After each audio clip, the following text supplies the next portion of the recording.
Spyro the Dragon, you've defeated Ganasty Gnorc, collected the dragon eggs, saved all the dragons, and recovered every bit of treasure in the Dragon Kingdom. How do you feel?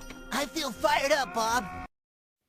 Spyro the Dragon is an open-ended 3D platformer game published by Sony Computer Entertainment for the PlayStation and was the second game developed by Insomniac Games following the release of their first game, Disruptor, which was a commercial flop but got enough positive reception for the now defunct Universal Interactive Studios to encourage the team to make more original games. The idea of a game about a dragon was introduced by Insomniac artist Craig Stitt, who suggested the concept out of his own interest in the mythical creature. Taking inspiration from the film Dragonheart, the game started out as a more mature title with a dark and realistic approach, but the direction was shifted to have a more whimsical and lighthearted tone to appeal to a wider market of consumers, as the PlayStation's selection of children's titles were greatly outnumbered by the Nintendo 64's. For the title character, programmer Peter Hastings was originally going to name him Pete after himself, but due to copyright concerns over similarities to the Disney film Pete's Dragon, the name was scrapped. After considering the name Pyro, which was ultimately considered too mature, they finally settled on Spyro. As for his look, Spyro was designed by Charles Zimbillis, who had previously done design work on Crash Bandicoot.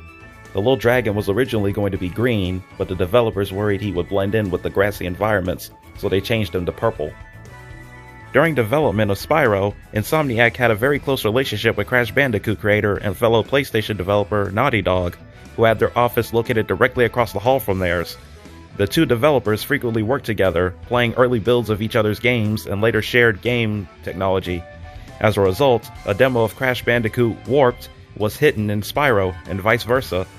To make Spyro's controls feel fluid, Matt Whiting, a NASA engineer who specialized in flight controls, was brought on to help with programming camera movement as well as Spyro's movement controls. The game's camera was particularly challenging. Initially, it always followed directly behind Spyro, but the resulting high-speed movements were found to make several playtesters feel nauseous. This was most evident with Spyro's basic jump, which triggered the camera to quickly tilt up and down, compared by Whiting to the motion of a rocking boat. This was ultimately tweaked so that the camera would stay steady. Some of the game's levels are inspired from a few movies. Clifftown took inspiration from Star Wars, the Beast Town hub is inspired by Apocalypse Now, and there are little nods to Indiana Jones littered throughout the game. Spyro the Dragon made use of a 3D panoramic engine, developed by Alex Hastings, that could display faraway objects by utilizing varying levels of detail, a method of rendering which was new and unexplored at the time. The developers believed that the game would be fitting for the game, as it could allow for more expansive levels that could take advantage of the character's abilities, such as gliding. The game's music was composed and produced by Stuart Copeland, formerly the drummer for the British band The Police.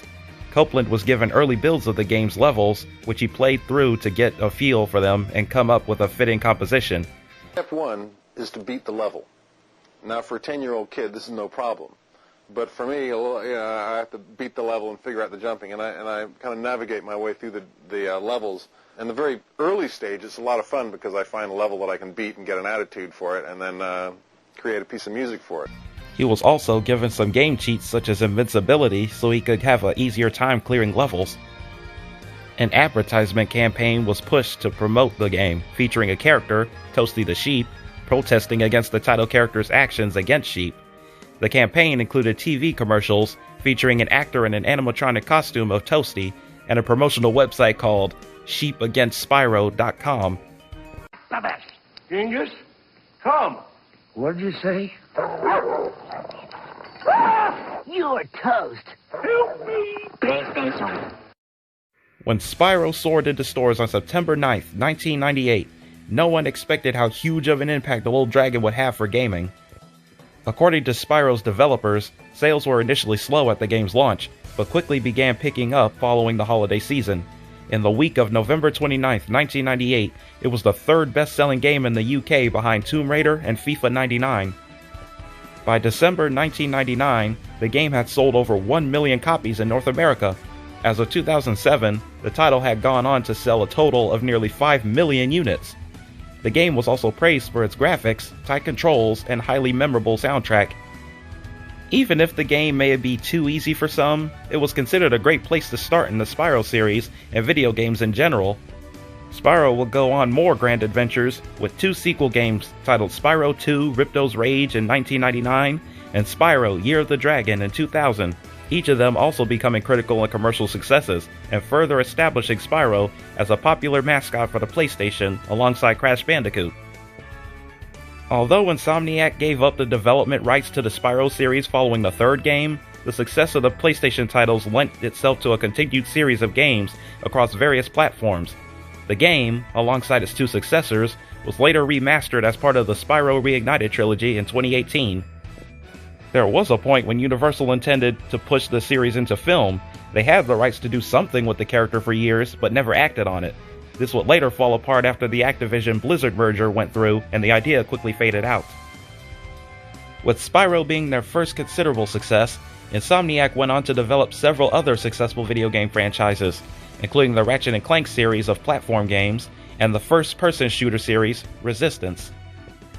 While many cartoony game mascots were brought to the public in the 90s, few can boast a history as successful, or as strange, as the hero we all know and love, Spyro the Dragon. So now there's order again in the Dragon Kingdom? Well, mostly. I've still got some treasure to pick up. What will you do next? I'd say the sky's the limit.